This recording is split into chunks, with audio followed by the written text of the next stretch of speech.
ये लोग जो जातिवाद की बात करते हैं, जातीयता की चर्चा करते हैं, इन लोगों से पूछा जाना चाहिए इन लोगों ने अपने कार्यकाल में कितने दलितों के मकान बनाए, कितने सामाजिक न्याय के महापुरुषों को सम्मान दिया।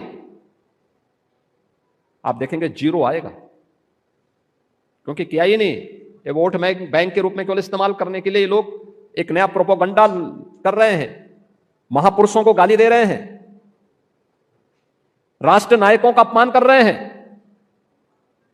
इतिहास की जानकारी न होने के कारण लगातार इस प्रकार के अनर्गल प्रलाप करते हैं, जिससे समाज में विद्वेष पैदा हो, जातीय संघर्ष खड़ा हो, आपस में लड़ाने की इस दुरभिसंधि के चलते लगातार माहौल खराब करने का एक प्रयास, लगातार करने का प्रयास। बहुत शक होंगे, जिस देश का प्रत्येक नागरिक छत्रपति शिवाजी महाराज को सम्मान देता है, वहां पे वोट बैंक के लिए छत्रपति शिवाजी महाराज के प्रति टिप्पणी करना और औरंगजेब को महिमामंडन करना, ये देश के साथ कहां का न्याय है? जो बाबर एक आक्रांता के रूप में प्रत्येक भारतवासी मानता है। महाराणा प्रताप और महाराणा सांगा के शौर्य और प्रताप को दरकिनार करते हुए बाबर को महिमामंडन करना।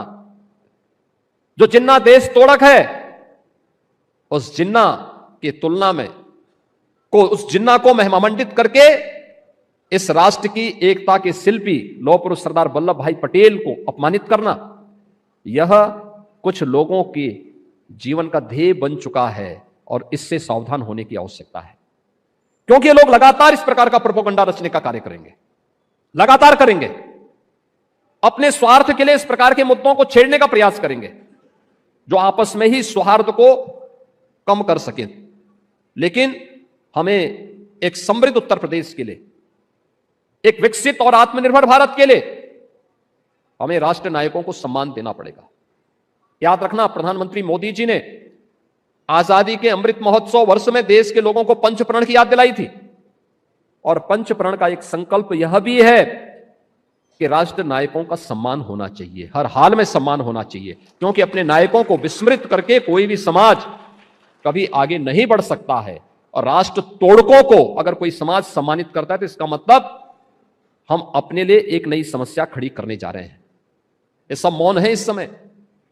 मुर्शिदाबाद पे किसी का मुंह नहीं खुल रहा है। बांग्लादेश में की घटना ने इन सबको चौराहे पर पूरी तरह नग्न करके रख दिया है।